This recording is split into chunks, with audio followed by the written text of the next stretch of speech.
This podcast may contain explicit language. Listen to them, children of the night, what music they make. Dracula is next.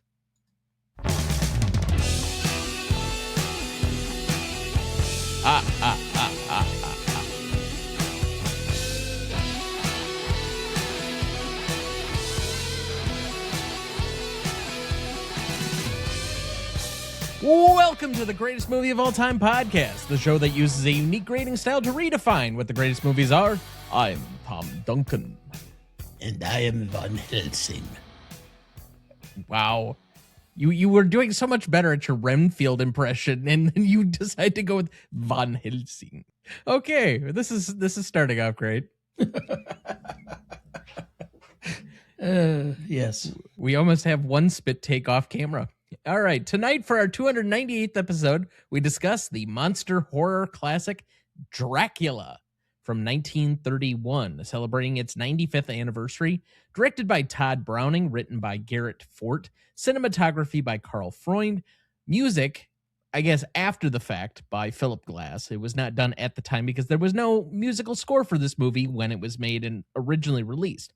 Editing by Milton Carruth and Maurice Pivar, starring Bela Lugosi as Dracula, Helen Chandler as Mina Seward, David Manners as John Harker, Dwight Frye as Renfield, Edward Van Sloan as Van Helsing, Herbert Bunston as Dr. Seward, and Frances Dade as Lucy Weston. Based on two novels of the same name, Dracula was released on February 14th, 1931. Critical reception was generally positive at the time, and re-examinations of the film since have continued to praise the film, particularly for Browning's direction and Lugosi's lead performance. Owing to the costs of adding an original musical score to a film's soundtrack, no score had ever been composed specifically for the film. However, in 1998, composer Philip Glass was commissioned to compose a musical score for the film. Dracula kicked off the monster horror genre, especially for Universal Studios, which also released Frankenstein later the same year. Dracula has been remade, had many sequels, and had numerous spin-offs that have credited the original film as part of their influences.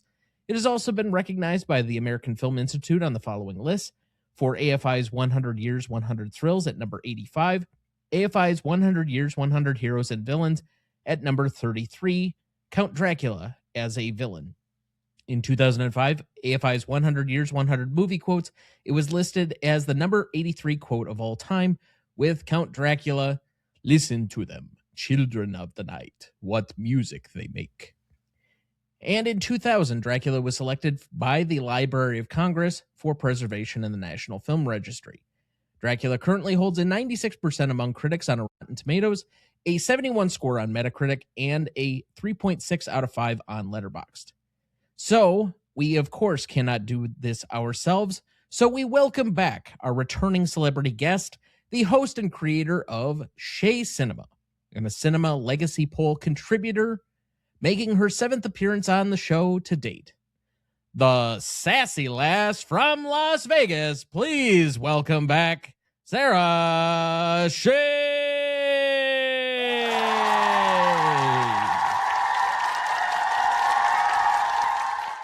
Thank you so much for having me back, Tom and Dana. I think we scheduled this almost a year ago, I feel like, and I had forgotten about it until recently, but I am very, very, very excited to be here for this film in particular, because guess what? We're not in the 1970s. This is a big deal. Yeah, I was going to say, This might be the first non-1975 film for you in a while. In a while, yes, because I've done several from 1975. That is true. And it was my first appearance so long ago where I was also not in the 70s for 12 Angry Men. So this is like in my wheelhouse, I feel like. At the end of this, we will compare and contrast Dracula and Shampoo, but... Perfect. So much in common. Well, yes, both are sucking the life out of women. Correct. Still one of my best experiences in my life is talking about Shampoo with y'all. So likewise. But for tonight, as we discussed already, we are celebrating Dracula from 1931, the 95th anniversary. And next week, we will be covering a film that will be 100 years old in the general. So we're discussing often this season, or at least early on, some very old films. This is our second one, I think, from 1931 already. We discussed City Lights a few weeks ago. We discussed Sabotage, which was 90 years old to begin the season. We have Modern Times next week, or I guess in 2 weeks, excuse me, for its 90th anniversary. So there's a lot here to discuss in this period of time. You obviously, on your show, Sarah, have been making your way through this kind of general period of time. Dracula was not nominated for the 1931 Oscars, but did you guys cover it? We actually did, and it was our very first bonus episode. So we thought that this movie was significant enough that we had to deviate from the regular list of just Academy Award nominees. This movie is so important. You've already listed off all of the lists that it's on. It's been preserved. It started off the Universal horror monster craze. Dracula is so iconic as a character and a figure, specifically Lugosi's interpretation or portrayal, that he's essentially our stereotype about Dracula and vampires, because this role was so I always kind of cringe when I use this word, so iconic, but this is one of those times where it truly is iconic, and we're not just saying it to sound awesome. So this movie did end up on my Cinema Legacy poll list at number 32. So it's a significant movie for me personally, but also I think in cinema history. Plus, it's very short.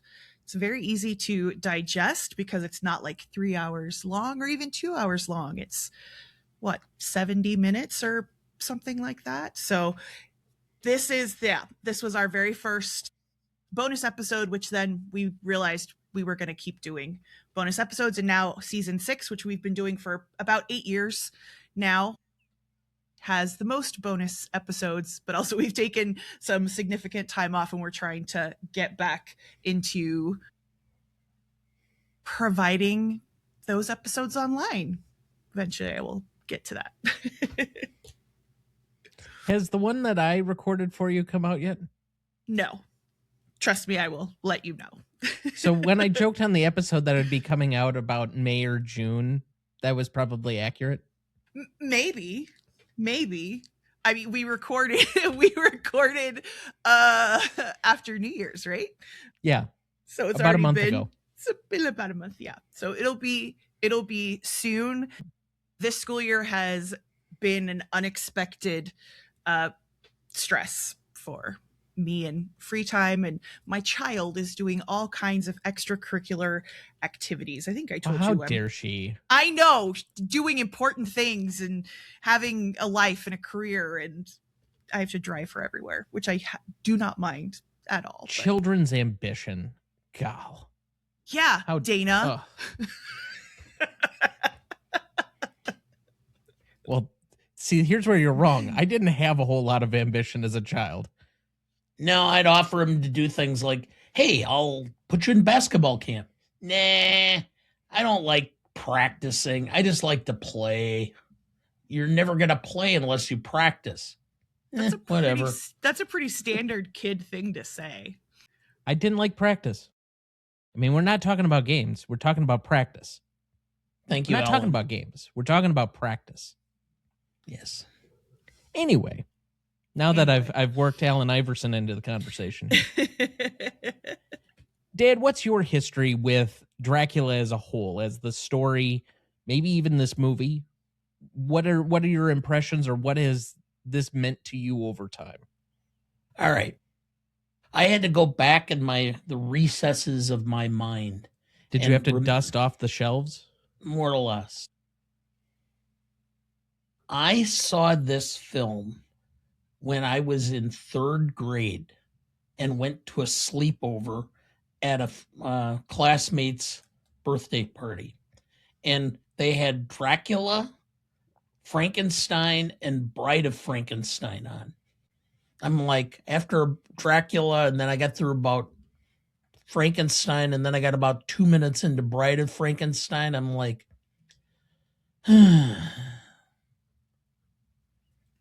yeah, okay. I went and got an ice cream sandwich, sat in the back and ate that, and then went to sleep. It was supposed to be a slumber party. They were all up till like 3:30, 4 o'clock. I was sleeping. I didn't care. I remember waking up a couple of times and saying, be quiet, I'm trying to sleep. I didn't get invited to too many more slumber parties after that. Shocking. Utterly shocking. So the adult Dana and the child Dana are one and the same. Yeah. Just shut up and let me go to sleep. Okay, Dad. Sure. My history with this is next to nil. I have not read any of the books or any of the other materials. I'd never seen a single film.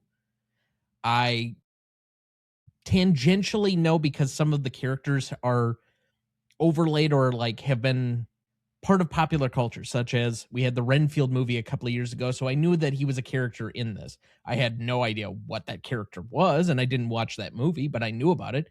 I knew Van Helsing was the bad guy because Hugh Jackman did a movie about vampire hunters like years ago, like 20 years ago.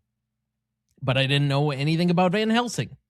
The majority of my knowledge, therefore, from Dracula, other than just like pop cultural references, is the puppet Dracula show at the end of Forgetting Sarah Marshall. And that's about it until I watched this movie. Now, I will say, I watched it on Friday with you, and then I watched it again yesterday because I thought there were pieces that I missed on Friday while I was a bit sleepy, trying to space out after the end of a week. And it improved the second time around. I would have been much harsher had I just relied on the first time around. But there are some pieces of here that the storyline or the script making, not complete. They gloss over a lot of stuff. They don't fill in a lot of detail. They just kind of like move very herky-jerky from A to B to C. And then they rely a lot on Van Helsing's exposition in this. Okay, that's fine. Lugosi, I can kind of see it and kind of how he's influenced the Count from Sesame Street and like Count Dracula and all of the other vampires that come after him are all based on this. But I don't know if this is something that I feel like I would celebrate in the same way. I recently, probably about 3 or 4 years ago, finally got around to watching the original Frankenstein. I think that's leaps and bounds better than this movie. Just me. So, with that, no matter how many remakes are done, and we just had a Nosferatu film last year, I will say I did watch 20 minutes of that and then just never went back to it. What about these original monster film classics are still so celebrated compared to some of the contemporaries? Obviously, people are going back to the original Frankenstein. We just had another Frankenstein movie this year that got nominated for Best Picture. We had a Nosferatu film last year that got nominated for several Academy Awards, but people still go back to the originals. What is it about them, other than them just being the originals, that makes them, I guess to borrow a word, iconic? I think there's something to be said about them being like the first. So this is not the first time Dracula or a vampire was ever on film, right? So we all know the F.W. Murnau film Nosferatu. So Nosferatu, which came out last year, is actually a remake of that, right?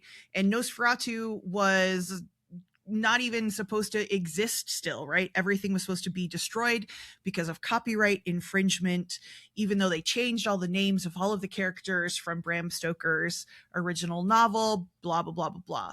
So there's something to be said about it just going back to the source more or less. This one is the first one that's accessible because it has sound, right? But there are things that are different enough about this version not having a musical score. For example, I've never actually watched this with this updated score, okay, that was added. I have always only ever seen it with just ambient music. And so this one you can watch because they talk in it, but it is almost a silent film because it's not very dialogue heavy. This is not a movie that you can watch and play on your phone at the same time, right? The complaint that movies now, everything needs to be narrated. Whatever's happening on screen, a character is explaining what's happening on screen. This movie, they absolutely do not do that.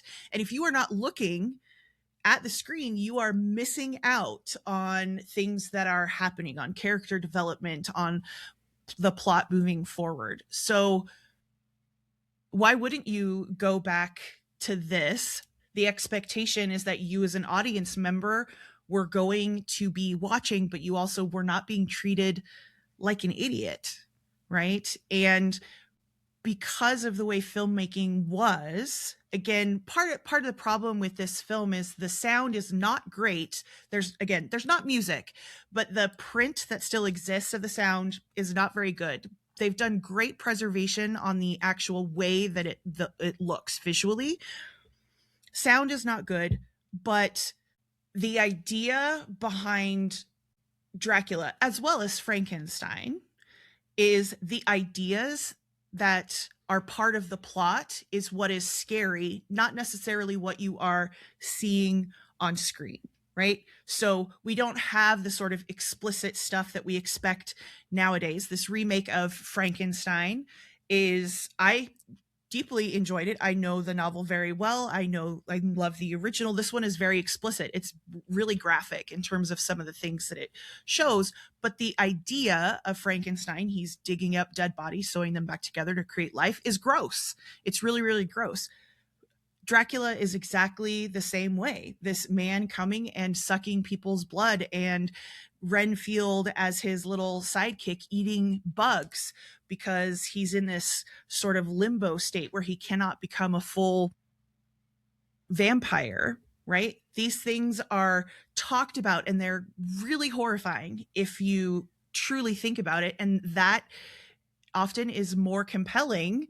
This is why you, Tom, can watch these movies. Unlike, I would not ask you to watch Nosferatu, the new one, or did you like Frankenstein? You liked Frankenstein, right? I loved the Del Toro's Frankenstein. Yeah. And I think but we can understand taking that story, you're familiar with the story, and you can kind of deal with some of the grosser elements because you kind of already know what to expect, right? Well, the grossest factor to me, I guess I never really registered, to be quite honest. Okay. I mean, I guess I know that it's a little bit more graphic with some of the like body nature, but it's not like gross out in the same way that like The Substance was a gross out kind of body Sure. perception. I mean, absolutely. Give me everything from Del Toro's Frankenstein over watching why am I drawing a blank on his name? Eat the Shrimp over and over and over again from The Substance. Dennis Quaid. Honestly, watching Dennis Quaid eat the shrimp was probably one of the most disgusting things until the end. I mean, by the time you get to the end, I don't even think it's that gross. I'm just like, this is ridiculous. But you didn't watch Nosferatu, did you? Like I said, I only got through like 20 minutes, half an hour, maybe max. But there hadn't really been anything that was like, other than just kind of this tone and the coloration and things that nothing explicit had really happened yet. But it does later on, so I'm not going to ask you to watch it because I know what your limits are, right? Frankenstein, yes, I know that you could handle it. There are some parts of Nosferatu that I think would keep you up at night. Yes, everyone knows by this point in time, whenever we discuss a horror film on this show, I am the gold-dipped wuss. I make no bones about that. I'm already lamenting the fact that I have to watch Weapons for the Oscars coming up. Yeah, I Sinners was fine for me until the vampire shit. Once like the one guy moves really, really fast and like is basically tearing a chunk out of a guy's neck, I'm like, no, fuck this shit. Nope, I'm done.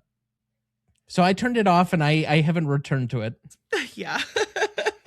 I really liked Sinners, but I really liked Sinners because it's a vampire movie. I would have liked it if it was only vampires. I would have liked it if it had no vampires, but I was excited about that movie because it's vampires. And I love vampire lore, and it's because I've always been obsessed with this movie in particular, having read the novel too. Dad and I read the book together when I was, I don't know, Dana's talking about seeing this movie in the 3rd grade. That was probably how old I was when I saw it and read the novel with my dad and such. So all of those movies that we just talked about, those are all part of this, right? They don't exist without this movie. Now, something would have had to have been first. This one just happens to be the first one. But I think that it would be obvious for anybody watching it, whether they like it or not, right, is going to recognize the threads that it creates out of it, and that nobody's bothered by a remake or a redo of Dracula or a new take on a vampire film, because we recognize that it was never meant to be definitive, right? In the same way that people can get upset about other movies that get remade, et cetera, et cetera. A large portion of this is all about the fact that when this came out, it shocked people. Yeah. Okay. And every time you have to go up a little bit as far as violence and gore and terror and what, because people become desensitized. And that's what's going on. And so, this is lame to us, but in 1931, this probably scared the crap out of a lot of people. But, and why it's nostalgic? Because you always look back at the old times nostalgically. Your first love, and then you forget about how much of a bitch she really was. Those types of things. And that's the same way. We have this nostalgia that goes. And it says a lot about the fact that whoever's first sets the tone and sets the parameters of what will take place. And everything follows within those guidelines thereafter. And so ultimately, when you trace back the lineage, it goes back to the original. And so that's why people look at it, because it was the first. So since we're kind of dipping our toes slightly into this territory, Dad, do you have a plot summary ready for us? Yes. Dracula is a classic horror film about the mysterious Count Dracula, Bela Lugosi, a vampire from Transylvania who travels to England in search of new victims. After a young man named Renfield, Dwight Frye, falls under Dracula's control, the Count sets his sights on Mina Seward, Helen Chandler, slowly draining her life while charming everyone around her.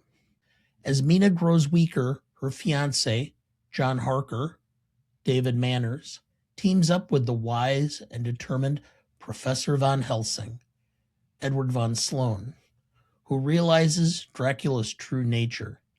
The film builds tension as Van Helsing uses knowledge and courage to confront the vampire and stop his reign of terror. So what is this film about?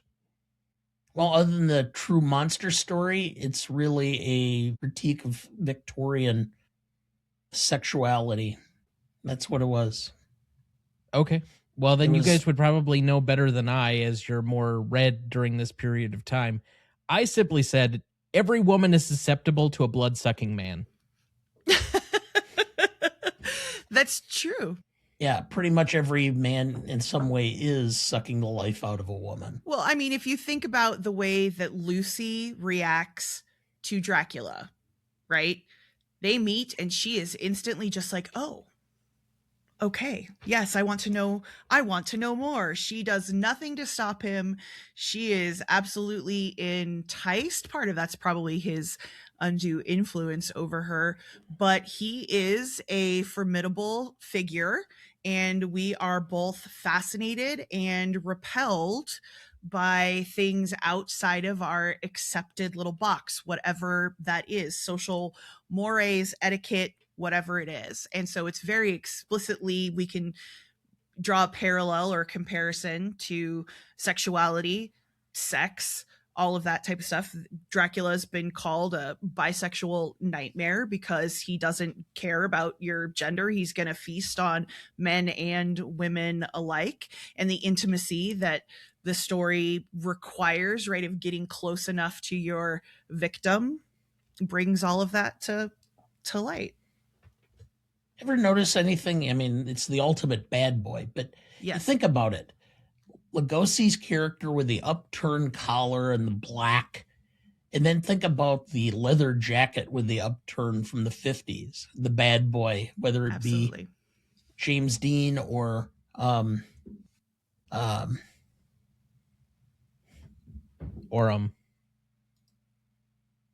Fonzie. Godfather. Oh. Yeah. Boy, Marlon Brando. Marlon Brando. whether it be James Dean or Marlon Brando with the upturned collar, the ultimate bad boy. I think that's an excellent point. And that's part of why Lugosi's character, I mean, he was buried in his costume.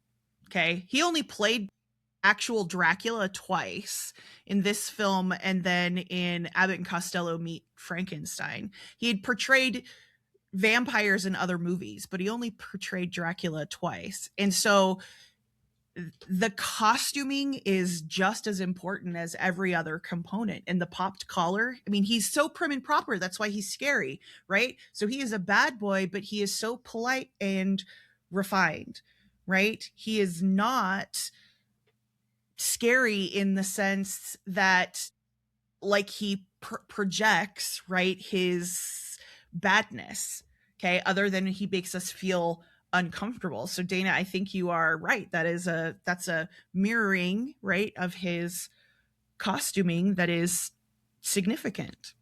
Symbology, yeah. All righty. So Dad, any other themes about Victorian sexuality that you'd like to go towards? No, I think I've said enough about it. So, Are you sure? Well, I mean, if you really want me to, About how Dracula's creating more orifices?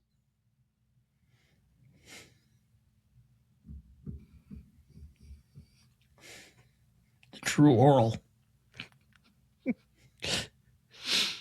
How about that hairdryer from Shampoo, guys? Yeah. I mean, some people play with certain bodily fluids, but blood is not usually one of them. It is pretty kinky. It's up there. Well, didn't Angelina Jolie used to wear Billy Bob Thornton's blood and around he her did neck the same with hers? He's denied that now. But we all saw it. We all saw it. I didn't see it. All right, did you know? The original release featured an epilogue with Edward Van Sloan talking to the audience about what they have just seen, kind of like Psycho. This was removed for the 1936 re-release and is now assumed to be lost. The later Frankenstein similarly copied this model by featuring a prologue. Be interesting if anyone could find that. You never know. Did you know? After playing Renfield, Dwight Frye would find himself typecast. He found himself restricted to playing eccentric or jittery characters that had a manic edge to them or criminal lunatic types.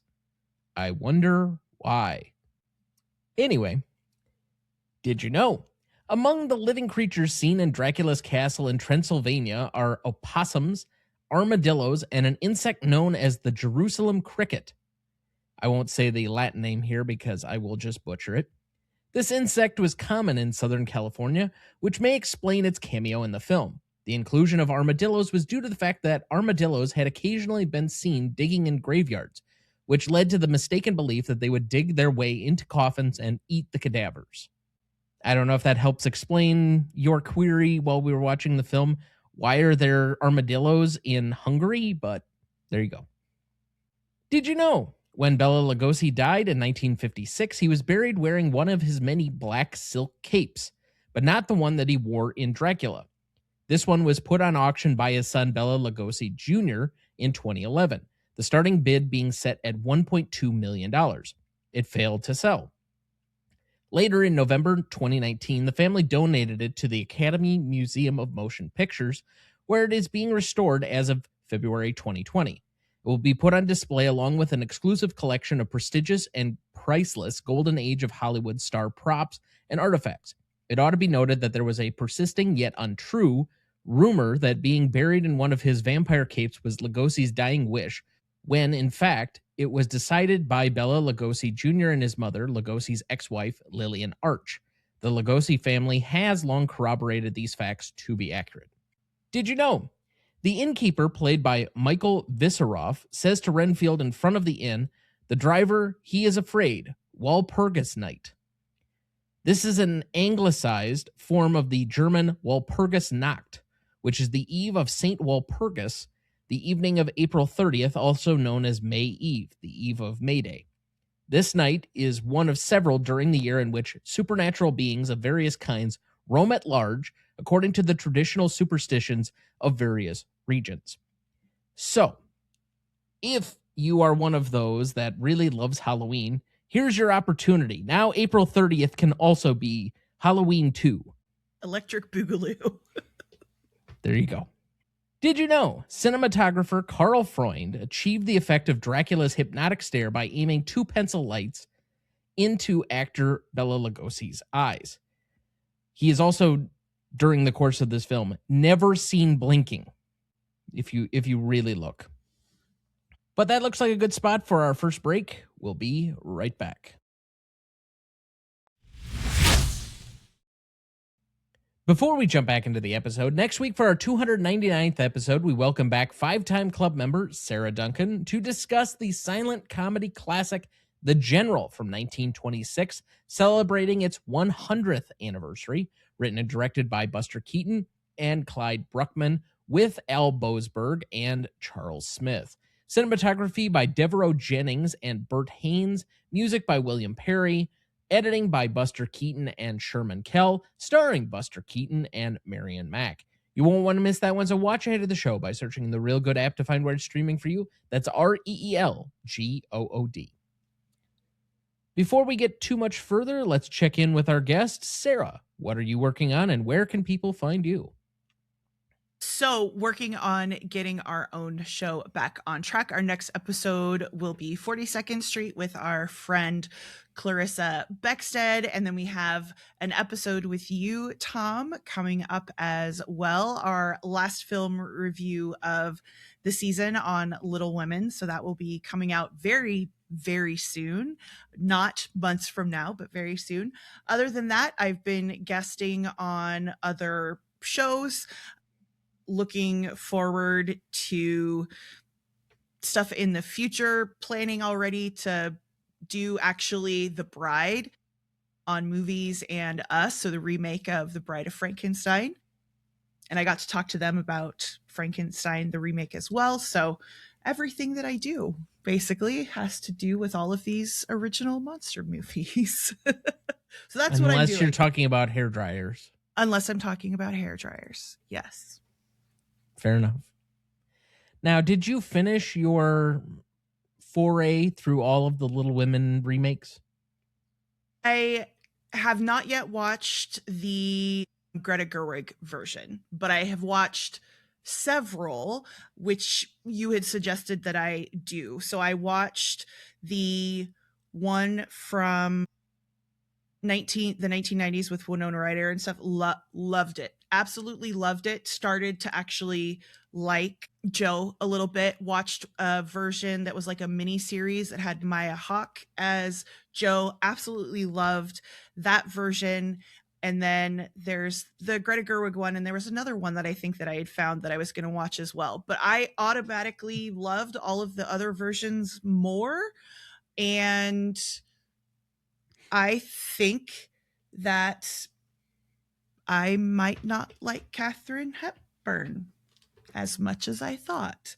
I have liked her in a lot of other stuff. I did not like her in Little Women, and I think she may have actually potentially ruined the movie for me. But down the river you shall go. See, I like her in so much other stuff, but not this. And I felt bad, but you did a really good job of talking about the storyline as a whole and why I should give these other versions a chance. And you were absolutely right. And here's the thing, I think you just know the things that I like. So turning to that, we had our annual Christmas exchange. Yep. Now, do you remember what I gave you? I totally have it written down. Oh, one of them was Duel, which I have watched before, but I need to rewatch. With recent EGOT recipient Steven Spielberg as its director. Yes. And I seriously have it written down in a pile that's over there that I'm not going to rifle through because I'm not prepared. I'm so sorry. The other option was Your Name. You could pick. Oh, that's one. Right. That's you right. said you were going to do both, but I did not require that. But I still need to do it. Okay. Yes. And do you remember what you gave me? It should have been Designed for Living by Ernst Lubitsch. That was one of them, yes. What was or The Barretts of Wimpole Street, right? Yes. Yes. Okay, yes. So did you watch either of the movies I gave you? No, because I'm fired. And did you give Dana any Christmas movies? I thought that I said for both of you to watch Barretts of Wimpole Street, but that's okay if I didn't actually make that apparent. Okay. Well, I'm sure we can find that. I think we have access to it in one way or another. And he is a big fan of Wisconsin's own Frederick Marsh. So that'll be easy watching. He's in both of those movies, by the way. Now, to be fair, because I'm kind of like stringing you along, making this extra torturous and whatnot. Yes. I did not watch either of your movies. Oh! Until today. Oh. Well. I have 5 minutes left to go on Designed for Living. Okay. There is a lot of it I've enjoyed. Yes. Gary Cooper and Frederick Marsh are excellent in the movie. Mm-hmm. I was a little surprised you gave me an Ernst Lubitsch film because I turned it on and I'm like, I know nothing about this other than like a couple of the actors. And I remember you specifically saying how much you dislike Lubitsch. Yes. This movie is not strong in its writing. It is totally reliant on its acting performances and its characters. Yes. And in the two leads, it makes sense. I think the female character could be a lot stronger. But I guess the one thing that really stood out to me, you had mentioned at one point, and I think it was on your 1934 appearance for Revolm, where the pre-code sexuality and things they could get used to, this thing had a lot of that in spades. Like they were not holding back. They were talking like we do now. Yes. Which I'm like, this used to be a good Puritan country. What did we do? I mean, she's quite literally talking about, well, I hate to break it to you, but I slept with your best friend and didn't tell you about it. And then we were in the park and I didn't want to disappoint you either. So I'm just a tramp. Yes. Yeah. It is the most, it's really, truly, I think, one of the most pre-code movies that ever pre-coded, other than maybe some Cecil B. DeMille stuff, because it really pushes all of the envelopes. Ernest Lubitsch, one of the problems that I didn't like about the early Lubitsch is it's too much sex comedy, but trying to be too smart about it. This was just a straight up, I mean, it's based on a play by Noel Coward, and Noel Coward's good at pushing the envelope and stuff like that. And this one just felt more real. to me, and I think that the performances are really very, very good. Miriam Hopkins started her career with Lubitsch as well, so yeah, I think the performances are really good. It's good. I love it. I love it in the same way that I love like The Shop Around the Corner, also Lubitsch, but these are different movies than what he was doing basically at the advent of film, or like the movement from silence to talkies and stuff like that. Do you remember another Lubitsch film you saw, Tom? Yes, To Be or Not to Be, which I didn't enjoy at all. So did you enjoy it? Yes, I think there are pieces to enjoy. I think it's not going to get like a full or like a terribly high grade. It's going to be probably more in the middle. And it's just because the story, it suffers a bit. Again, it's very reliant on its characters to save what is at best a below average script, which kind of skips around in parts and just kind of relies on you just picking up in scenes and then having all these exposition dumps. But again, if for no other reason, relying on the two charismatic leads, like you could see why both of them went on to decent careers. Right. Well, and Frederick March and Gary Cooper were quite established stars at that point. Miriam Hopkins was maybe not quite as much, but it really is truly sexcapades, and the things that they say to each other and the situations that they find themselves in or pursue or whatever is completely antithetical to what we think was going on in movies at that time. So it's fun to be able to watch it and think, oh, you know, sex was invented in the 60s or with hair dryers and Warren Beatty and things like that. But no, it's actually been around, and they've been doing all of this kind of ridiculous, suggestive stuff for a really, really long time. And it was the first Lubitsch film that I actually liked on its own. I thought sex was invented in Casablanca when they flash on the guard tower. Also that. But to be fair, I was planning on getting to the other film, The Barretts of Wimpole Street, before your next appearance. So okay, good. You have about 2 months. Okay, got it. And I will make sure that I watch Duel and your. So since Dad also has that movie, Dad, we're both going to need to watch that before mid-April. Barretts of Wimpole Street? Yeah. It's so good. Now, I do want to take a small moment of an aside to just recognize, since we often have it as part of our background information for most of the films that we cover, the new National Film Registry released its list of honorees this year. So just a few of the highlights here. White Christmas got in, High Society, The Thing, The Big Chill, which we recorded an episode on like 3 years ago and never released it. The Karate Kid, Glory, which has been covered on this show, Philadelphia, Before Sunrise, Clueless, The Truman Show, Frida, The Hours, The Incredibles, which we've covered, Inception, which we covered last year, and The Grand Budapest Hotel, which we covered in season 2. So several of the films that we've covered that had not previously been in, I think this is a fairly good list.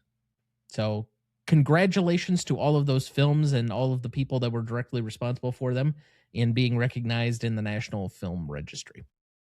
But with that, we left off at Best Performance. Dad, who do you have down? Todd Browning. Okay. I think his directing and overall make of the film kept pacing and such. I'll have my comments as to why I had him over my secondary performer when we get to that. I don't have him nominated for anything. I think this is an individual performances movie, and so I went with the cinematographer, Carl Freund. I think the best part about this movie is the way it looks. I agree. I also had Carl Freund as best performance. I had Todd Browning as best secondary performance, actually. Okay. Don't everyone talk at once. Well, for secondary, I have Bela. Okay.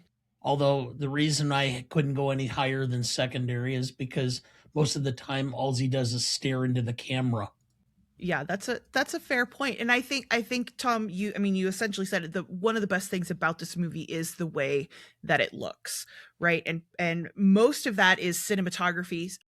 Plenty of that too is also set design, production design, and costuming, those types of things. But the cinematography, it's not like Barry Lyndon level of beautiful where you can frame every shot, but you have such distinct images in high contrast, and that is only essentially achieved with Karl Freund's talent, especially him deciding to do the pinpoint lights on Bela Lugosi's eyes, which was such a popular component of the film that people loved. They really, really responded to it, that they then repeated this in so many other movies. In another movie that Bela Lugosi was in, White Zombie, the very first zombie movie, they do the exact same thing to his character, even though his character doesn't have those same sorts of powers. They tried to essentially recreate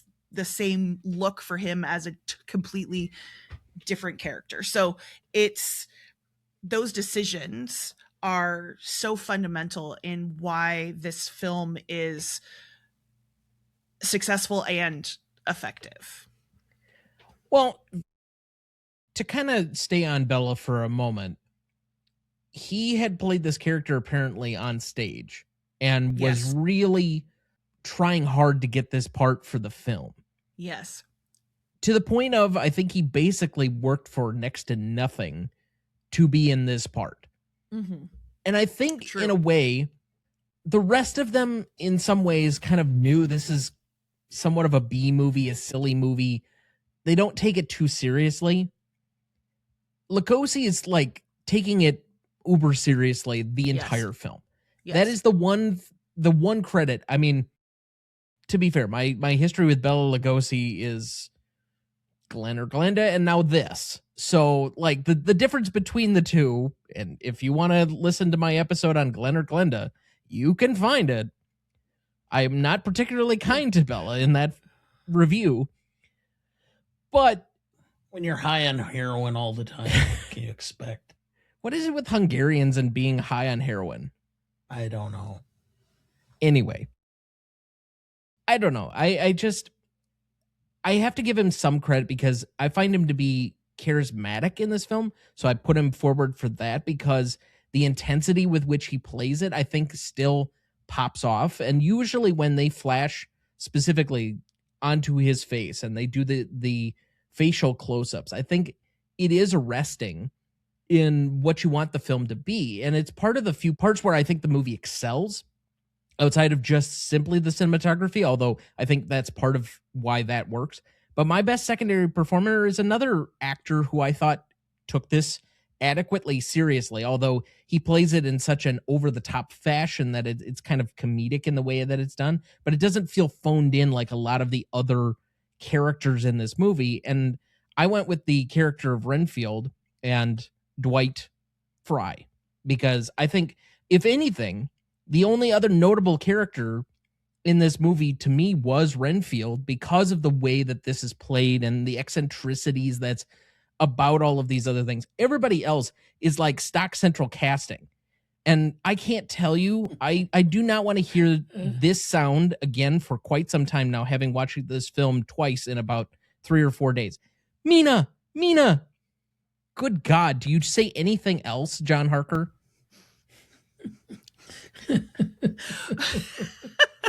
Well, what's so funny is that this version is different. Okay, so this version is pretty close to the play, the Broadway film, which Bela Lugosi originated that role, very much wanted this thing. But the story that we are used to in terms of Dracula, we know who Renfield is, but he's also this side character who isn't really part of the story. Like, he's already been changed. And then Jonathan Harker is our little intrepid hero that we all fall in love with while he's mooning over Mina and all of that type of stuff. Jonathan Harker in this version is a waste of space. He is so useless. He is, and so is Dr. Seward. Complete waste of time. They're only there for exposition. Correct. And Van Helsing's interesting, sort of, but not in the way that he is in other iterations. So this movie is essentially fill in a woman, Mina or Lucy, right? Lucy as representative, the woman who's like, come and get me. And Mina as the, oh no, but she also gets taken, right? And then you have Dracula and you have Renfield. So it's basically women, Dracula, Renfield. That's it. Everybody else is kind of scenery, more or less. Well, and I found this in the research. I didn't put it in as extra facts or whatnot, but it seemed like everybody else, including Todd Browning, really didn't want to do anything with this film, but the studio had contracted them out to do this. And so, really, again, Lugosi seemed to be one of the few people that actually took this role seriously, wanted to do a good job, thought that he had what it took to be this character. Everybody else was in it because they were either loaned out or they were part of a contract or a check or anything else. I just don't see the level of attention and care from bit character here, there, or otherwise. I mean, again, Van Helsing is only significant in a few stock moments within the script, but Harker is... Anybody could have played that. Yeah. Those characters. He literally could have been anybody. And I don't know what Dr. Seward was there to do except say, she's my daughter too. And so there's this somehow fight between the two useless characters over whether or not she can leave. I mean... And that's not his role in the novel at all. It's really...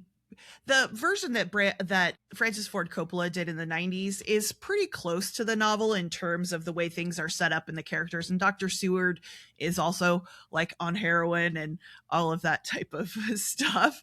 Oh.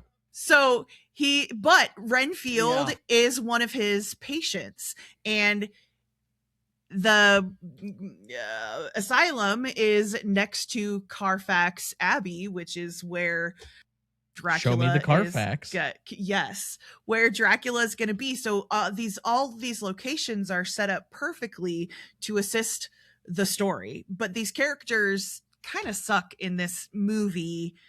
I'm very forgiving to them because I like the other components, but if you really were to start pulling it apart, which you're doing, justifiably, not so great. Not so What great. was the motive for Dracula moving to England? Was it because he was looking for new victims and everybody there was on to him?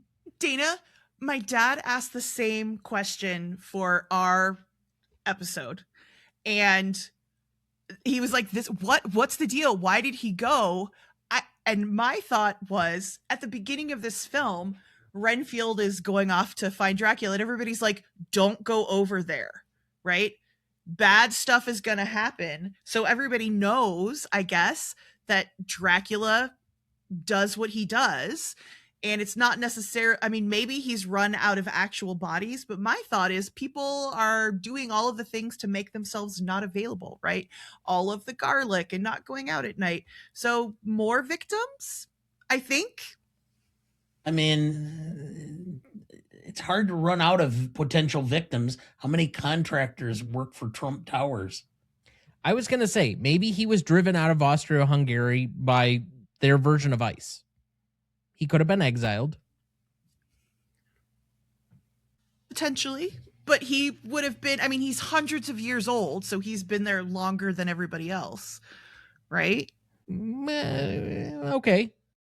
But if you get knows? somebody that pasty white, you know, maybe they have like an anti-brown regulation. The people that are so white, they have to leave. Maybe they look Greenlandish.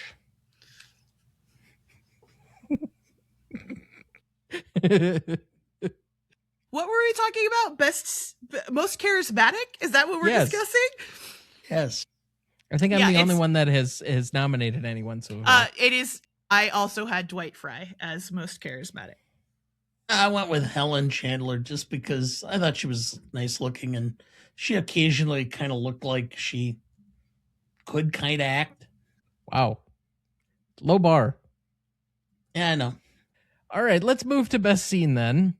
I have 5 nominees here. I have Renfield's first night. I have biting Mina. I guess it should be biting Lucy. Yeah. I don't. Yeah. We Yeah. don't see him biting Mina, I don't think. Yeah. Mirror reflection, on the terrace, and final confrontation.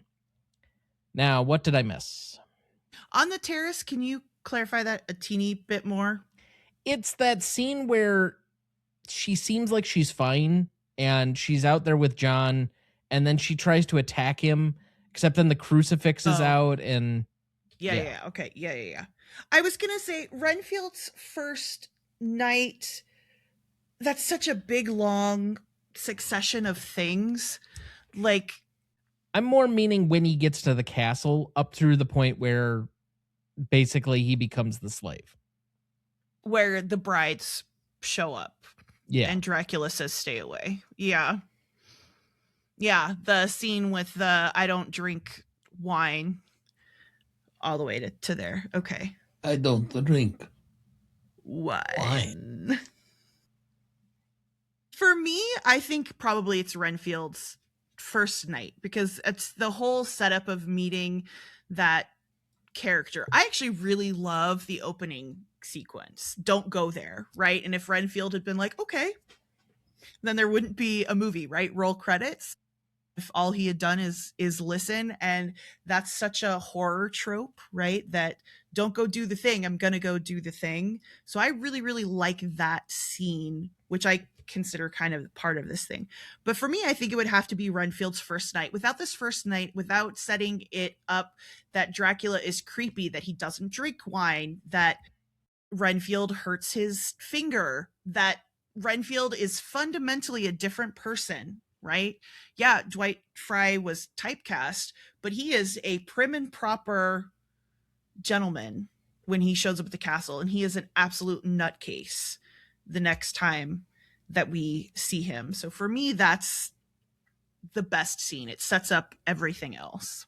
I would say it's one of the most interesting scenes, and one of the few that for me kind of worked, where I was like, okay, I can kind of get in on this. But then it takes such a step down from that point until we kind of get to the middle of the film. And for me, I ended up going with mirror reflection, just because it's kind of one of the few times that it's a show don't tell, and it's not exposition heavy, and we're actually trying to do something on screen. And frankly, Van Helsing has something to do other than just explain stuff to everybody else. So if there's a revolving action that's outside of that first part of the film, because even the final confrontation, I put it on here because I couldn't think of much else, but the final confrontation feels kind of muted because he disappears into his cave and his coffin, and at that point he can't rise out of it, so they just put the stake through his heart. It's not like he's having like a physical altercation or a true match against Dracula in that moment. He's already killed Renfield. Right. So it just, there's no like great confrontation that you could say, oh, that was kind of a great way to end it. It was kind of a wet fart. Okay. Okay. Well, depending on the circumstances, they can be rather memorable. Messy, I don't know about memorable. I certainly want the cognitive dissonance to not remember all my shards. I'm just letting that hang for a while. Whatever you do in your own spare time, Dad, fine by me. I don't have to do your laundry. So what was your best scene? Final confrontation. Because it's...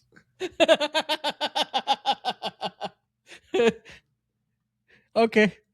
Why? Well, because I did nothing but just literally shit on it for 5 minutes. Yeah, well, that's fine. That's the one I like the best. That's the one that I will also say is the most indelible, because it's the most that everybody always thinks about. I mean, I grew up as a kid with my babysitter over the summer watching Dark Shadows on television. and Barnabas the vampire. I mean, it's all tied together. So maybe that's why I had a connection to it, because it's been the most prevalent. The coffins and the and hiding and the chase and the sunrise, and so I fine. You think it's a wet fart? That's fine with me. I don't care what you think on that. It's the one that I thought was the best because I don't know. I guess I had the most connection to it. I will agree from an iconography and symbology thought process. Like, it has the most that is passed on as far as like the little things, the wooden stake through the heart, the coffins, the dirt, hiding in certain caves, that kind of thing.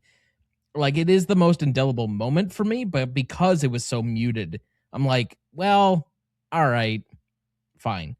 But ultimately, my favorite scene is Renfield's first night because it was the most invested I was through the duration of the film. The rest of it, I'm like trying to, okay, where is this story? What characters do I otherwise care about?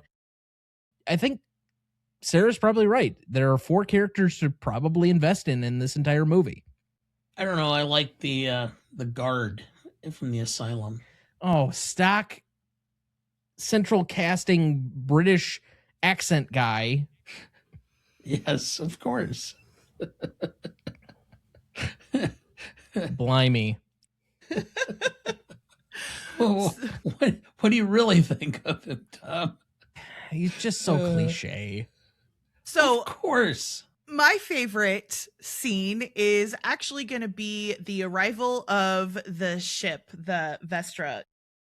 And so we don't have any direct shots of the ship. There's like, they use stock footage from a silent movie actually for the stuff on the water, but you basically have this shot and they're talking. Renfield comes out of the bottom of the ship with his crazy eyes, right? Just absolutely looking like a complete nut job. And then you hear them talking about how nobody's alive on board before they find him. And the captain was tied to, do you call it, a steering wheel in a ship? My brain just completely went away. The helm. Yes. Wheel. So he's tied to the wheel, right? And we don't see that. We see a shadow of it. And that to me is so creepy and kind of wonderful with the setup of what has happened on this voyage. Everybody is dead. And then Renfield comes out of the bottom and it just looks like a psycho making all of these crazy noises. That's actually my favorite scene, other than when Renfield crawls on the floor towards the maid, which I think is almost a jump scare. It's so creepy how he does that. Dad, did you have a favorite scene? Yes, the mirror reflection. Because again, that's iconic that vampires can't see themselves, see their own reflection, or you can't see them reflecting in a mirror. And that was why you really enjoyed it? Yes. Well, not to mention the fact that Van Helsing is so nonchalant. He's looking in a mirror and there's no reflection of Dracula, and he just kind of goes, that answers a few questions. Okay. A little bit nonchalant, but okay. Now, I already gave my most indelible, and for that matter, Dad did as well. So I guess it's to you, Sarah. It's probably got to be the pen lights in the eyes. That zoom shot, that is, we identify that with this movie, with this character. And to me, that is the most indelible moment. You cannot talk about this movie or this character without referencing that shot. Fair enough. So that looks like a good spot for our second break. We will be right back.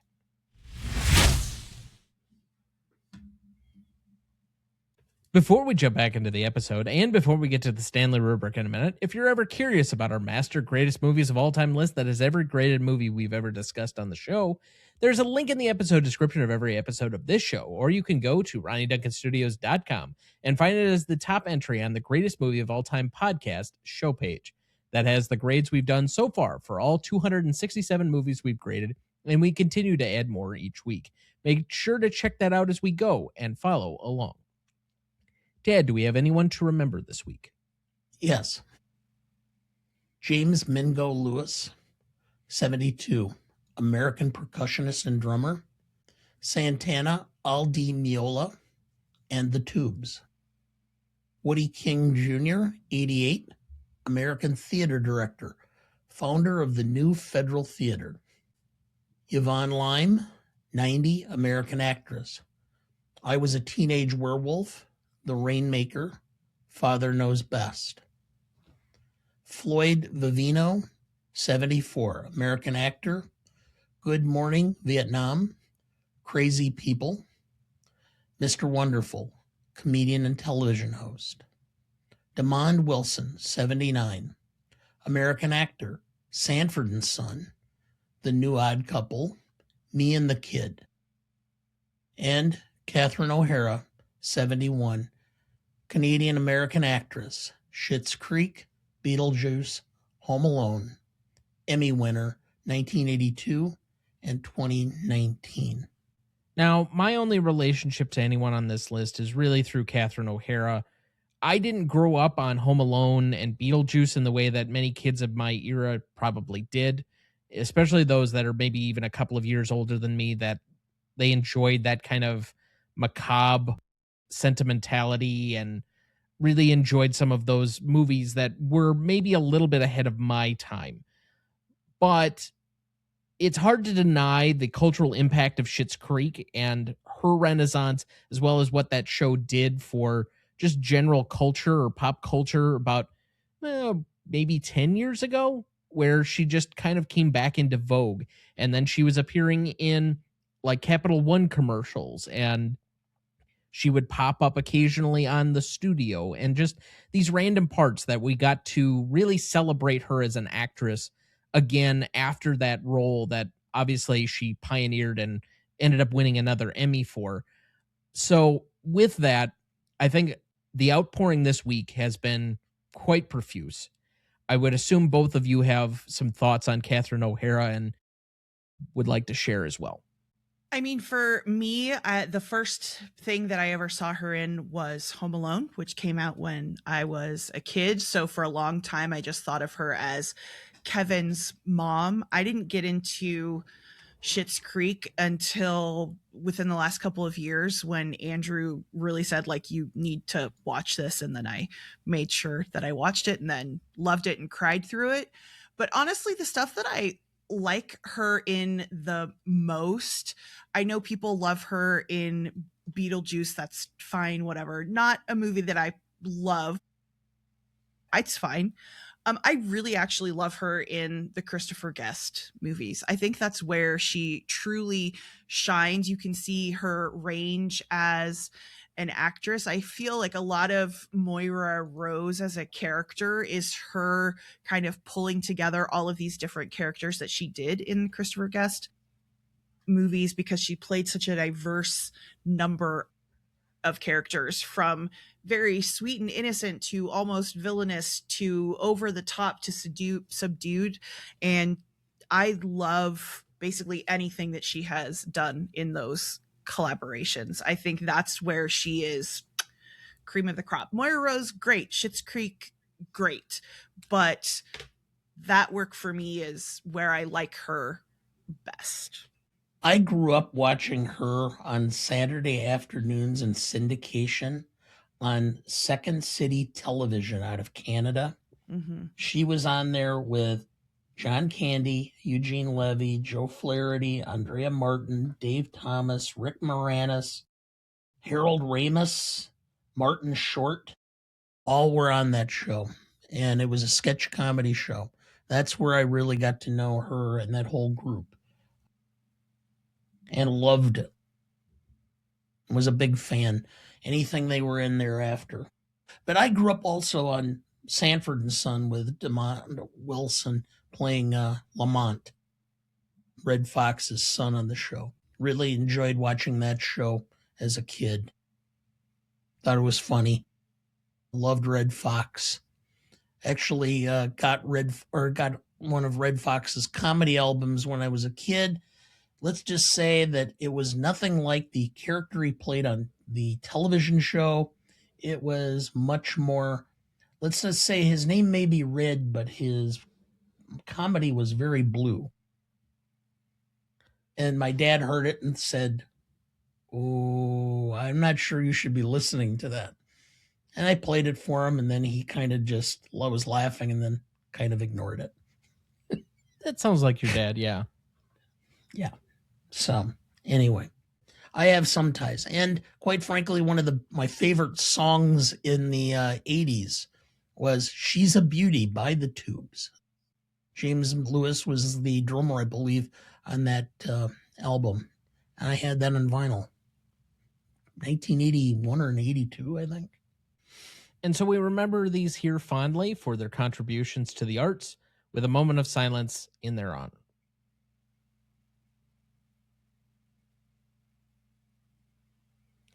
Thank you. We also pray for the death of the integrity of our country and our government here now.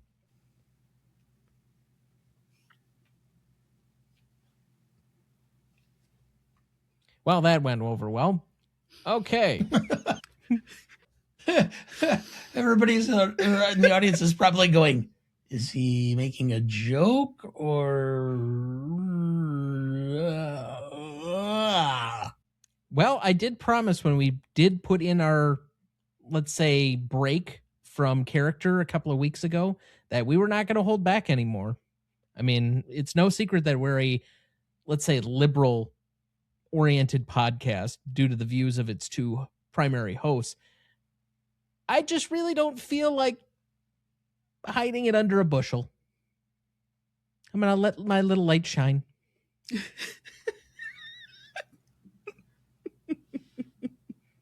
As you sing a Sunday school song. Fair enough. Let my people go. Okay.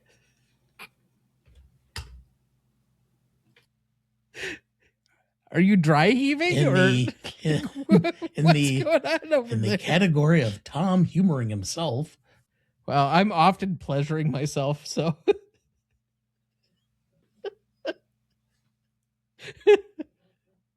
And there go all the views and the clicks. I'm sure that'll do well on YouTube reviews. I had to self-mute. The self-immolation was very apparent. Oh. Moving on. Best funniest lines. All right, who does their best Lugosi impression here? Well. Count Dracula. I never drink wine. There are far worse things awaiting man than death. For one who has not lived even a single lifetime, you're a wise man, Van Helsing. The strength of a vampire is that people will not believe in him. Because also Van Helsing apparently comes from the same rough geography. Yes. Listen to them, children of the night, what music they make. Well, that was my last one. Van Helsing, you will die in torment if you die with innocent blood on your soul. Renfield, God will not damn a poor lunatic's soul. He knows the powers of evil are too great for those with weak minds. As I said, I'm out. I'm perfectly fine with leaving it on Dana on Renfield, but does I think anybody that's have fine, because the rest of it is just Renfield saying crazy stuff like rats and give me all of the spiders and all of that type of stuff. Yeah, that's fair. Okay, let's move to the Stanley rubric then. Legacy is up first. This is a measure of the legacy of the film approximately 5 years after it came out. So 1936 to today, what is the legacy of the film as shared between two equal yet separate groups, the audience and the industry? 5 and 5 points apiece for a total of 10. Dad, would you like to go first or second? Second. I think due to the nature of the film promulgating a larger...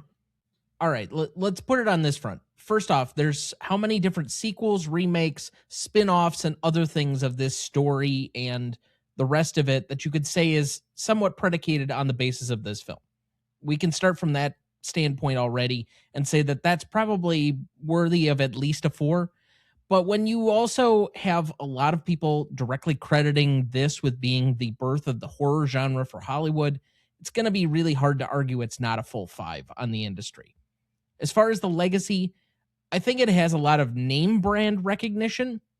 Where I'm going to dock it a full point is does the name brand recognition have to do with all of the other caricatures that come from this? So, for example, we talked about the Count from Sesame Street, and we talked about Count Dracula, and all these other vampires that are just caricatures of this original thing. But how many people have seen the 1931 film? How many people really know the iconography and the symbology when it's not filtered through something else? So I'm going to say it's still high, but it's not a full 10. It's a 4 there. I have a 9. Industry 5. I agree with you. It's just too iconic. There's just too much there. For the public, people may not have seen the original film, but they know of the original film and they know the origins of all of the looks, the vampire bats, the wolves, the howling, the mirror, all of that comes out of this. And or was that part of the subject material from the books? Well, having never read the book, I don't know. But I think it's been part of culture since. So I'm a little higher. I'm at a 4.5 for the public, so I'm at 9.5 overall. I'm going to have to give it a 10 because people do recognize this. They recognize this film and what it is far beyond almost any other film that you could mention, right? More than Academy Award winning performances, this film everybody knows. Little kids know what this is, right? And yes, I agree that it's because of part of its reach is because of spin-offs and remakes and all of that type of stuff. But again, it doesn't exist without this original one, right? None of those things exist without it. The components that are in this movie that make it a great movie really have nothing to do with the novel. The novel was hugely popular on its own, but this movie made this story in particular accessible to people kind of beyond reason. And so I think that docking points is at this point, at least in terms of legacy, I think is a little bit nitpicky. And so I have to give it a 10. Have to on legacy. Well, in response to your criticism of me as far as nitpicky, that's the difference between doing nearly 300 episodes of this show and doing 7. Sure. Talking about a bitch slap. Ooh. The gradations and the small, minute details and things that you have to do to separate out these over time. I get it. Well, small, minute things is all about his own self-pleasure anyway. Sure, but I think it's worth stating, at least for legacy, this film, probably more than any of the ones that I've talked with you about, has the staying power that does not exist in every single other movie that I have been here to talk about. And we don't have to love the movie and think it's the best movie ever made, but in terms of its legacy on audiences, it continuing into the industry, it has to be a 10. It's fine. I have no qualms with you trying to argue for your point of view. I only responded to the criticism of me. And we can move on. Yes. That is a 9.5 average between the three of us. Let's move to impact and significance. This is a measure of the impact and significance of the movie initially during its release. So the approximate 5 years after it came out, 1931 to 1936. What is the impact and significance shared among the same two groups, the industry and the audience? 5 and 5 points apiece for a total of 10. Dad, would you like to lead here? Yes. Industry, I have a 5. I mean, this sudden just bang, bang, bang of Dracula, Frankenstein, Bride of Frankenstein, I can't remember what the second Dracula. I mean, just in succession. I mean, just bang, bang, bang. These became extremely popular. It really established a genre and allowed the producers to continue to be making these types of films in a very short order. For the public, it did well in the box office. I'm not exactly sure because there wasn't any big box office calculations or ways to determine that. But I think that it probably did as reasonably well. I can't give it a perfect 5 for that reason because I'm not sure. And I still think that there's going to be a certain group of the general public that's not going to have wanted to go and see a horror movie. So I'm going to give it a 4.5 because I think there would be some aversion among the masses, or an element of the masses that would not want to go see it. So I'm at a 9.5. I guess my argument has more to do with the industry, and this is somewhat from a place of ignorance that I'll admit. But the horror genre and its takeoff from this point seemed limited somewhat to one studio, and specifically Universal making its monster movies. I mean, this is the closest you were going to get, I guess, outside the Thin Man of the era, to an actual franchise in the way that we conceptualize them now.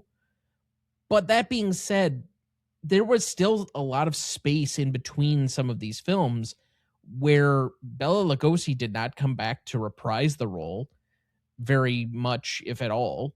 And nobody else really spun off into like better parts, better characters. Like the actors didn't get promoted for anything. There's no awards attention for this movie.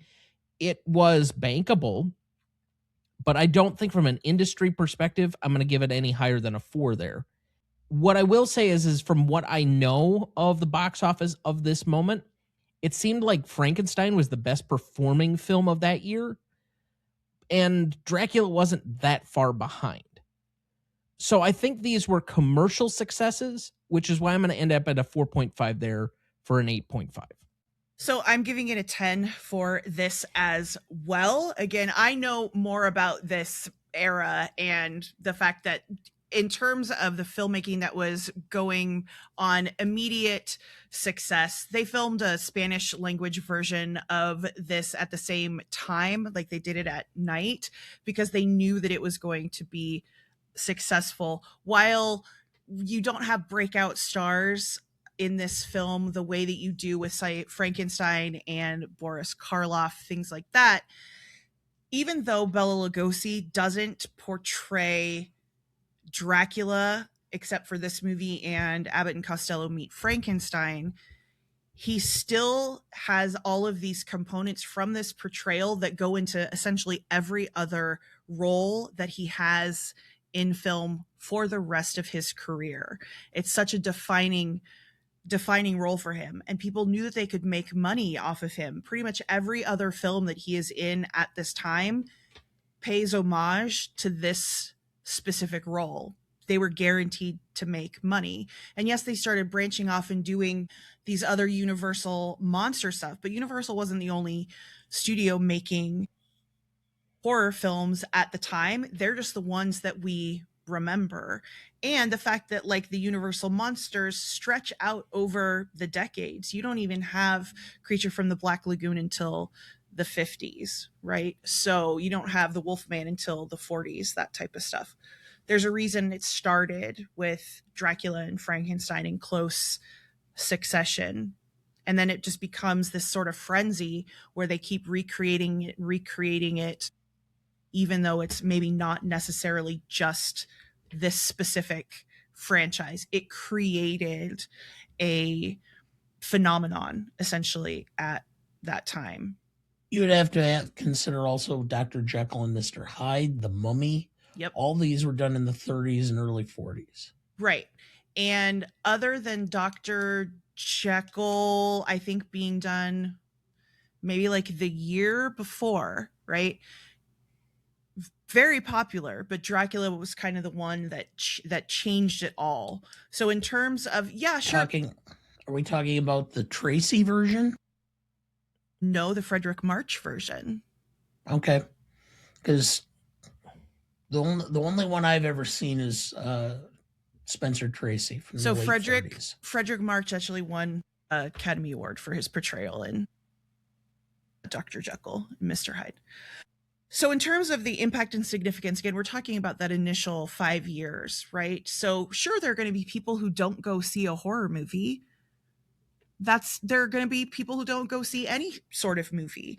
You can't base whether or not it has a significant impact or significance for an audience just because some people don't like horror movies, right? Every movie, there's no way you can guarantee 100% of people are going to see a movie, right? But in the immediate moment, this film, absolutely, it's a 10. I'd rather watch it than Marty Supreme. Rather watch this than, well, I might actually choose to watch Shampoo because it makes me laugh. Oh, Dick Nixon. Okay. Anyway, so that's a 9.33 average between the three of us, partially because one of us was more right than the other two, but that's all right. Novelty. This is a measure of the originality of anything having to do with the film, as well as the execution on anything in the film. Well, anything and everything. So with that, I'm going to allow our 7-time guest to lead us off here. Yeah, so I know that you probably think I'm going to give this a 10, but I'm not. And I think that this is one where I kind of waffle a little bit on its novelty. Yes, I just said it was like one of the first of the monster movies and horror movies, blah, blah, blah, blah, blah. But it's not the very first vampire movie or the very first Dracula movie. We already had that in Nosferatu, right? And Nosferatu, potentially in terms of its filmmaking and techniques, more novel, honestly, and more creative and original. So this one, while I've definitely lauded the cinematography, it's an adaptation of a play, which is an adaptation of a novel. So it was adapted. Therefore it can't be a 10. I would say at this point, I would probably give it about an 8.5 in terms of novelty. Okay. I would give it a 4.5 on the originality, only for how many things are part of the symbology of our understanding of vampires. It's kind of like how Back to the Future, everything is measured in time travel by going back to that film. And so pretty much every other vampire thing comes back to the basic rules established somewhat in this movie. Wooden stakes, crucifixes, the garlic, the wolf's bane, a lot of other things that were popularized in this if people hadn't read or consumed the novel or the play or anything else. And because of its staying power, the multiple sequels, etc., I think that it does have some of that to establish at least some of the originality, this being the origin point for a lot of those things. Where I dock this significantly is in the execution. I don't think it's a particularly great directed film. The screenwriting leaves a lot to be desired. I think there are several different actors that are, like we said, useless to this overall story. I think you have a couple of very good performances at the center that help carry parts of this. I think you have some familiarity or the tropes that have become more familiar over time that help carry parts of this. I think the cinematography is exceptional, but overall, I think it's weighed down by the things that don't go well in this film more than it's aided up as a result. And I have a 2 for that, so a 6.5. I have a 4.5 for originality. Again, it's iconic in so many regards, in so many ways, and I'm not going to repeat your comments, Tom, but execution, the screenplay, some of the acting and some of the methods and such employed by the actors is not the best. I disagree on the directing. I thought it was were directed better than you did, obviously. So I'm at a 3.5 for that. So that gives me an 8 overall. So that is a 7.67 average between the three of us. Classicness. This is a category measuring how well something has aged or not over time. Somewhat can be thought of as a cringe factor. There are other ways of deciphering this category, but it lives in a high level of nuance, so we turn to our senior nuance correspondent, Dana. Well, we start at 6, as we've said many times, because it's easier to go up or down than up, and so we're a little bit weighted. Anyway, the point being is, in this particular case, is I'm giving a straight 6. I'm leaving it right where it is. Yes, it's iconic. It started so much of this, and so that makes it more classical as and such. But it's overacted. The screenplay is not that good.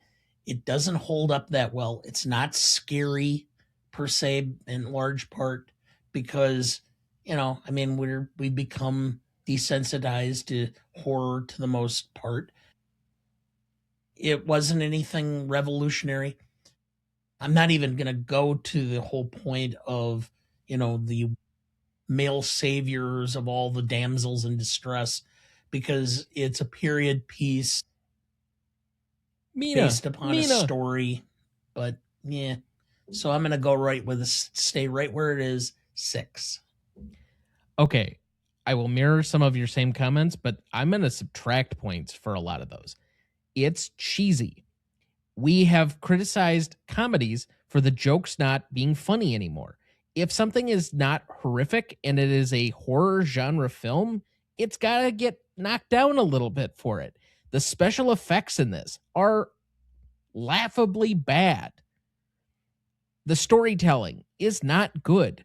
The only thing I can give a point back up for is that it's got timeless or classic iconography and certain things that you can point to as being a reason to watch this.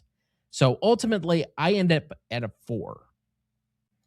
All right, come in with your 10. Well, I think you both have made some significant arguments on why this would be further down on the classicness scale, right? Especially if we're starting at a 6 and going from there. There's a reason why I do not play this film, for example, in my myth and folklore class, because why wouldn't we cover vampires and Dracula and all of that type of stuff? But I don't use this film in the way that I use original Godzilla or King Kong or King Kong versus Godzilla or Frankenstein or things of that nature. I don't go to this film because there are problems with it holding up. Kids respond better, honestly, to Frankenstein. And Tom, you said the same thing. You like Frankenstein more. And even kids who are reading the novel Frankenstein respond to original Frankenstein more. So I do think there are some problems with it holding up. Beautiful to look at. But one of the things that's difficult about it is because it doesn't have a musical soundtrack. Now, that was a decision made, by Todd Browning as a director to not include it. But part of it was because this is still in the early days of talkies. They haven't quite mastered, soundtracks yet. So that's part of why it doesn't exist. The sound in this film hasn't held up. There is a constant hiss in every print of it that you watch, even though it looks great and they've restored negatives. They haven't been able to fix the sound. And yeah, it's cheesy and the acting is over the top. I can't go as low as either of you. I think taking it to a 7 is a significant reduction for me, knowing all of the things that I do about this film, but also acknowledging that as much as I am fond of this film, it doesn't hold up to the level that other films do. And I think some of these things that they're indefensible, right? I cannot defend the acting or lack of skill with different filmmaking components, right? So that is a 5.67 average between the three of us. Let's move to rewatchability. Let's start with our guest. Well, I watched this movie a lot, and it doesn't take up a lot of time to watch it, but it does require you to pay attention. So you're not turning this on while grading? No, I'm not, because I need to be able to pay attention, right? Same reason I don't watch certain things that have subtitles while I am grading and all of that type of stuff. Shogun. Shh. I'm still in the process of watching it. You know, I didn't. The process of watching it. Is this like general plans of a design of a eventual plan for bureaucracy week or infrastructure week? Infrastructure week. There were concepts of a plan. I'm on like episode 4, so hush your mouth. And how long have you been on episode 4? A couple of months, actually. I did progress a little bit. So no, I don't put this on while I am grading. Okay. I need stuff. That's why it was great to watch How I Met Your Mother while I was grading, because I could just have it on and going and going and going and going and going and going and going and going and going. Wait for it. Something I just had a thought. My brain squirreled away to A Series of Unfortunate Events, which has Neil Patrick Harris in it. And in one of the episodes, because Keely loves that show, he literally does say, as Count Olaf, challenge accepted, which I had seen before and had no idea what the reference. I didn't know it was a reference, but now I know. Okay. So in terms of rewatchability, you can't quite put it on and catch. The first thing that happens is like you would have to be seeing it, but not necessarily listening to it. I would probably put it around a 7. I love this film. I will happily watch it, but it needs to be dedicated time to put it on. Like, so for example, I would put on Shampoo. That would be fun to have in the background, but I can't put on Dracula and have it in the background because I'm gonna have to stare at it too much. Dad, would you like to go? Sure. I saw this film 58 years ago, 54 years ago, excuse me. I could probably go another 54 years without watching it again. So I'm at a 2. Oh, wow. Dang. Wow. Okay. Dang. Have no interest in watching it again because it's iconic, yeah, but it's just not that great of a film overall for me. And so I don't need to watch it again. And I probably wouldn't necessarily recommend anybody else to either. You know enough about the story. You don't need to watch this. There are better versions of it. Dana, with the hand in the warm water here. It was like a wooden stake to my heart. Sorry, Dana. Oh, sorry. As I've said for probably about a year plus now at this point, that I have tried to go back to the original version of this category that tries to anticipate what the watchability and rewatchability of a general audience is in a more objective fashion, as opposed to my own subjective thoughts on this. With that said, and this is not original criticism. This is similar to what I've been saying about a lot of these films that we've been covering that are quite a bit older.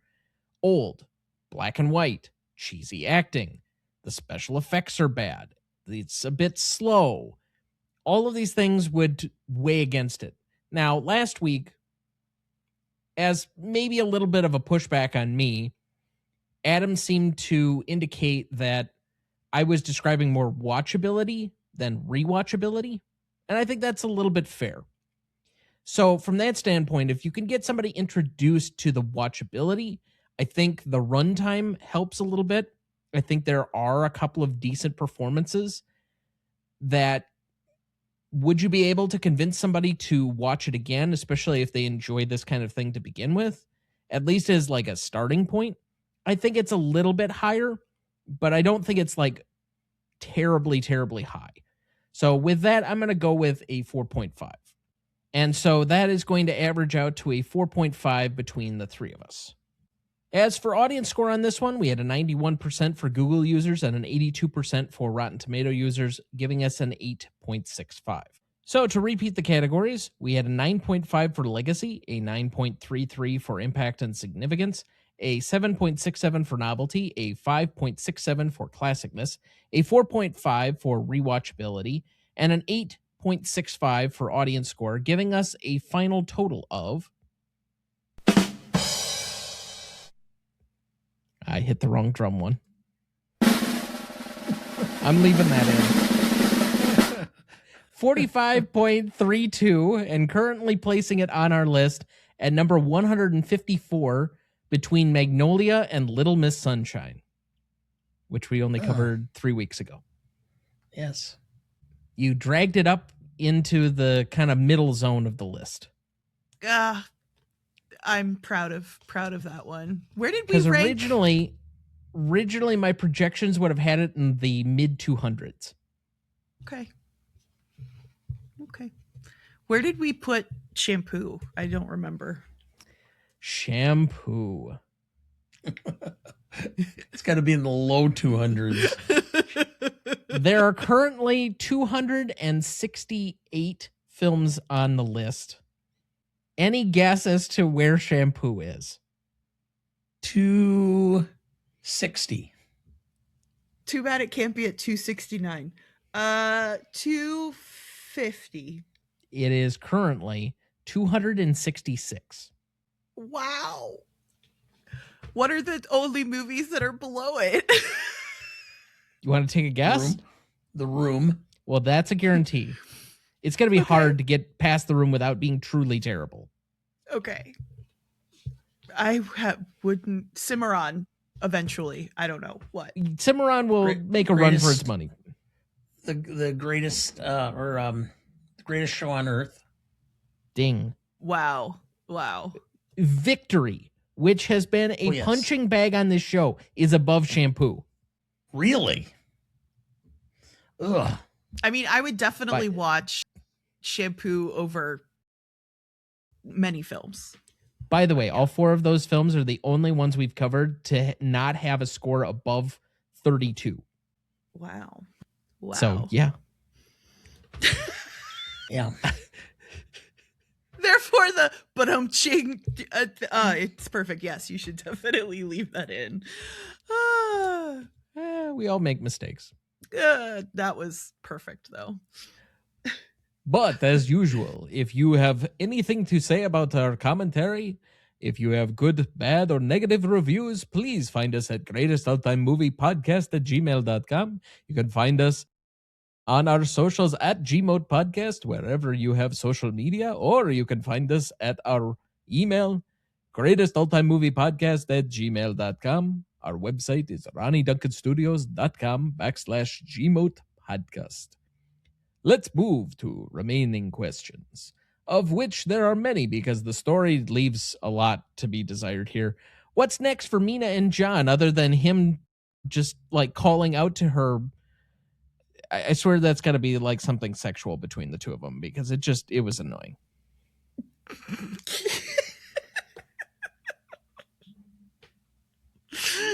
Oh, God. Does the book say what comes afterward? Not really. I mean, it's very... The novel is written... It's an epistolary novel, so it's a series of letters in the same way that Frankenstein is as well. So it's like Mina's journal and Jonathan's journal and Dr. Seward's journal, and everybody's really angsty and I love you so much, but I can't get to you and everything is terrible. And Jonathan writes a lot about all of the different food that he's eating. That's pretty much it. Okay. So, any guesses as to what we think is next for them? I mean, I'm not sure why Mina is able to be released from the hold, more or less. Well, they kill Dracula, so their for I don't know, she's in that weird, she's not turned into a vampire, but she is.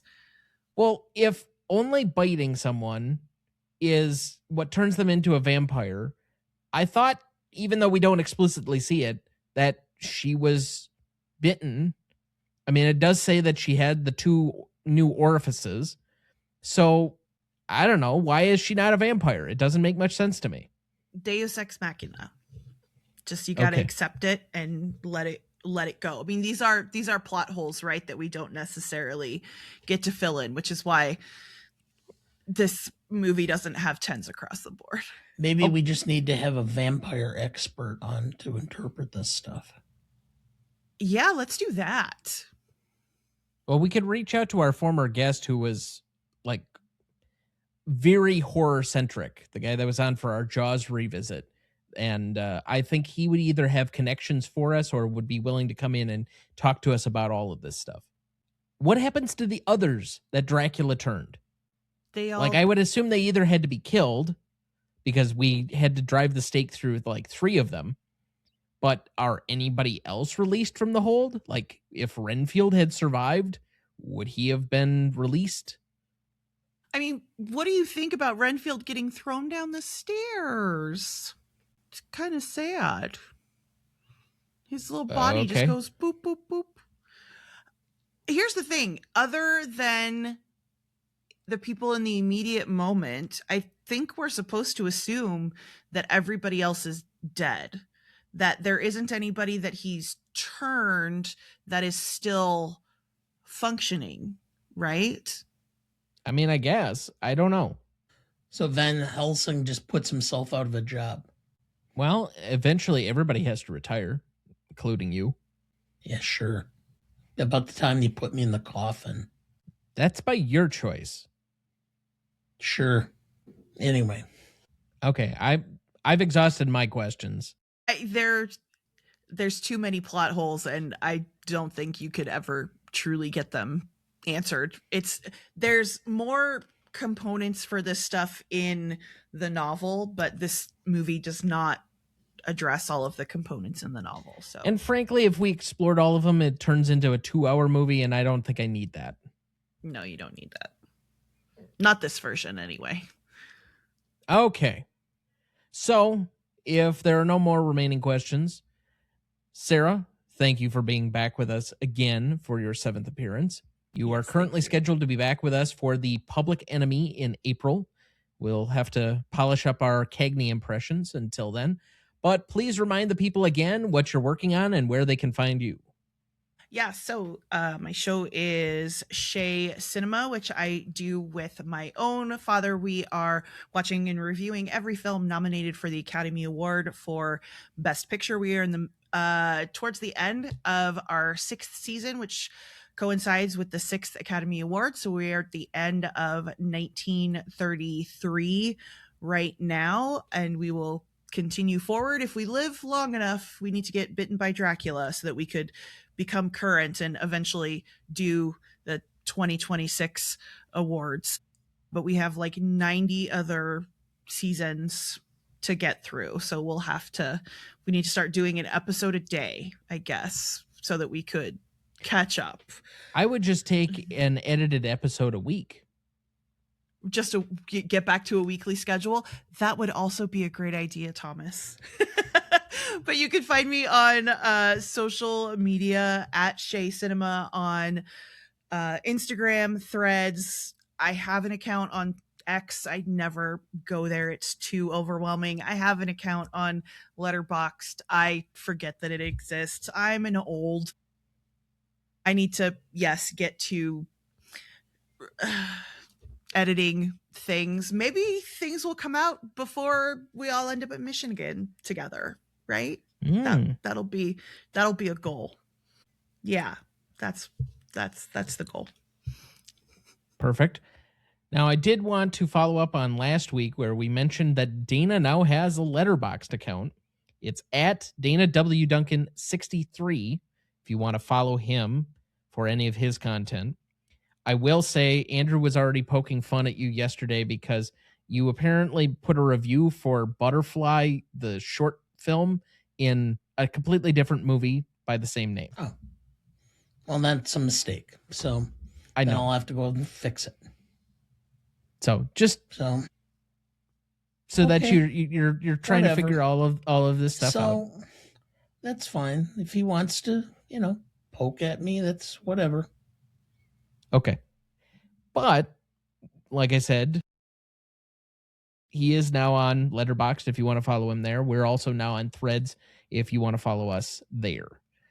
Otherwise, remaining thoughts for the week, Dad. I have been trying to get through Secret Agent. I have no idea what Brazilian the fuck's going film on. named The Secret Agent, just to clarify here. Yeah, I have no idea what the fuck's going on. I'm going to have to go back and try and watch it again. And then you told me that it won't help. And I even tried reading the plot summary on Wikipedia, and I got more confused with the plot summary. Oh, just wait till the ending. Oh, I can hardly wait. So I did make it through If I Only Had Legs. It only leads me to the same conclusion that many people who go into mental health treatment are mentally ill. Imagine that. You mean the practitioners? Yes. As opposed to the patients? Because I think it's quite obvious Correct. the people that are being treated for mental health illness obviously have mental health illness. Yes, I think sometimes the people doing the treating are worse than the patients. Doctor, heal thyself. It was an interesting film. Rose Byrne did do a good job. The script was convoluted and did not really make her very empathetic. But she did a very good job of portraying a lunatic. Well, I'll soon find that out on my own when I get to it. And Conan O'Brien did a great job of being a complete asshole. Nice. So you enjoyed that? I'm still trying to decide. I didn't mark it that I liked it because I wrote the review as soon as I was done, and I just was going, I'll have to revisit it in a couple of days. But I will do that. Fair enough. Anything else you'd like to talk about?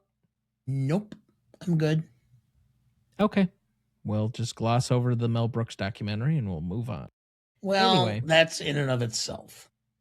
I didn't want to necessarily go into that yet because I know a lot of people are seeing it, but it, for people who are Mel Brooks fans, there's not a whole lot new or revolutionary about it because most of it's already there.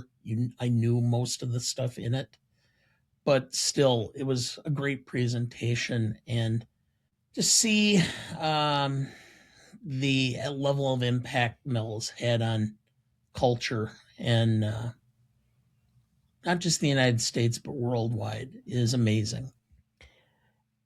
It's a very long road to travel for a nice emotional impact at the end of it. It's a 2-part documentary that's more than 3 hours long collectively. And for a lot of it, other than like some of his life and some of the basic events that you'd get in most bio documentary types anyway, like there's not a whole lot of his life and career that I think they explored with any great point of view to aid in like his legacy or do anything special. They at least did get to interview him. But again, until the ending where I thought that it packed some emotionality for his impact, it was missing a lot of that quality for me. And it ended on a great note that I think covers over some of the sins for the rest of it. But to spend 3 hours plus and have to wait really for the ending to feel somewhat satisfied with where it was going, I think it left a little bit on the table. Because I think he is, in many ways, they did celebrate and try and aid or discuss how much of a celebrated and should be celebrated comedian he is, and how important he is into the history of filmmaking, particularly in comedic filmmaking. But it could have done a lot more in my eyes, and it felt kind of, in some stretches, milquetoast. But anyway, I'm just going to quickly say that of all the TV shows that have come back recently, yes, I did watch the first 4 episodes of Bridgerton, the part 1 that was released day and date. I got through all 4 of them on Thursday because I'm a crazy person. The Pit has been fantastic through 4 episodes so far. Shrinking was a nice warm blanket on Tuesday, even if it was like a super long episode. So I'm enjoying all the great TV that's out right now. In addition to that, I still have all of these Oscar movies to try and get through and churn through. So my watch list is very long. I am going to be very busy over the next month and a half, as everyone in our community will be as well. But it is an enjoyable time, to say the least. So that's going to do it for us this week. Thank you for listening. I do wish we could chat longer, but I'm having an old friend for dinner. Next week, for our 299th episode, we welcome back 5-time club member Sarah Duncan to discuss the silent comedy classic The General from 1926, celebrating its 100th anniversary. Written and directed by Buster Keaton and Clyde Bruckman, with Al Boasberg and Charles Smith. Cinematography by Devereaux Jennings and Burt Haynes. Music by William Perry. Editing by Buster Keaton and Sherman Kell. Starring Buster Keaton and Marion Mack. You won't want to miss that one, so watch ahead of the show by searching the Real Good app to find where it's streaming for you. That's REELGOOD. Please like, follow, rate, and review, or whatever on whichever platform you have, so that more can join in on our fun. You can also email the show at RonnieDuncanStudios.com or at GreatestAllTimeMoviePodcast@gmail.com, or find us on YouTube, Instagram, Twitter, Letterboxd, or TikTok at the handle @GMOPodcast. The Greatest Movie of All Time is a production of Ronnie Duncan Studios. Our show is mixed, edited, and written by Thomas Duncan. Our music is thanks to Purple Planet Music. Our distributor is Captivate FM. Our technical provider is Riverside FM.